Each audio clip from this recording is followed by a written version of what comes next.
The history I gave you was that this was a cecal polyp. In fact, this was a cecal polyp in an elderly woman. This was done as a screening colonoscopy, of course, as is often the case. I believe this low power view is perhaps the most relevant slide that I offered, and you can see three areas that are very distinctive. There are areas that look like an SSA, right here and right here. There's clearly dilatation of the base, and with smack within that SSA is an area that looks a little like an adenoma. And finally, there's a third area that looks submucosal and is associated with a little bit of mucin. Here's the area that looks like SSA, no question. This is an SSA. There are serrations. These serrations sort of make their way almost to the bottom. There's clearly dilatation of the base, and there are areas that look like boot-shaped crypts, although this is somewhat of a pathetic looking boot. This is not a boot that I personally would wear.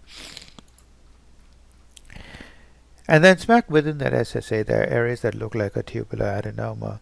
These cells look tall, columnar, and hyperchromatic, which to me defines a tubular adenoma. But I'd go above and beyond that. Architecturally, these glands look very, very strange. I would go above and beyond that in the sense that I would call this intramucosal adenocarcinoma. And finally, there's this focus that looks really interesting because there are cells floating within mucin. And this is a high power view of that area. Here are tumor cells floating within mucin. To me, this is invasive adenocarcinoma. Now, of course, you could argue that this is misplaced epithelium, but then again, where is the hemosiderin?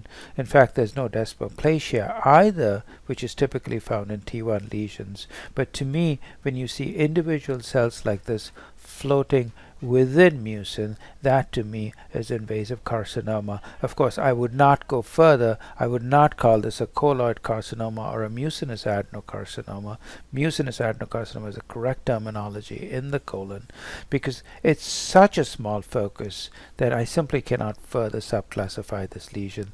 The margin was negative. The margin is somewhere down here, and therefore, in a sense, there is no vascular invasion, there's no tumor budding, and therefore this resection is curative. So this is a sessile-serrated adenoma progressing to high-grade dysplasia.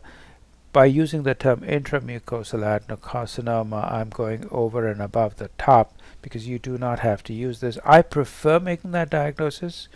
So I typically refer to these lesions as sessile-serrated adenomas with high-grade dysplasia and intramucosal adenocarcinoma, but I know there are some people who do not use the term intramucosal adenocarcinoma. Like I said, it's sort of icing on the cake. It doesn't convey any additional information. But what was the most important and the most dramatic finding in this case was that this was a pT1 lesion.